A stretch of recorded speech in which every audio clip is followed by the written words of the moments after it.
અંદર સેવાનો સદભાવ પ્રગટે છે, કારણ કે પેલું પગથિયું સેવા છે. તમારે 50 પગથિયા ચડવા હોય પણ પેલે પગથિયે પગ મૂકો પછી આગળ જવાય ને. કુપાત્ર સુપાત્ર બન્યા હોય અને અધિકારી બન્યા હોય તો સેવાથી બન્યા છે. પણ સેવાની પછવાડે કંઈ પ્રલોભન નહીં હોવું જોઈએ. એટલે દાદા કે સેવા તણો સદભાવ, કેવળ સત્યને પામવા સિવાયની કોઈ આકાંક્ષા નહીં. સેવા કરીને મહાપુરુષ પાસેથી કાંઈ બીજું લઈ લેવું એમ નહીં. સદભાવ, સેવા તણો સદભાવ જેને હૃદયમાં પ્રગટે.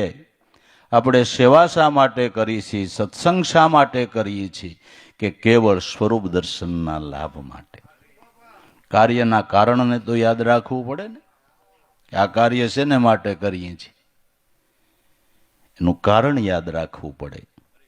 તો સેવા અને સત્સંગ રૂપી કાર્ય કરી છે એનું કારણ સ્વરૂપ દર્શનનો લાભ અને આપણી ભાષામાં ગુરુ દર્શનના લાભ માટે. એ સદભાવથી સેવા કરે એ જરૂર સદગુરુનો કૃપા પાત્ર બને છે. અને કૃપા થકી અને આપણા શ્રમણના પ્રબળ પુરુષાર્થ થકી અસાધ્ય વસ્તુ સાધ્ય થઈ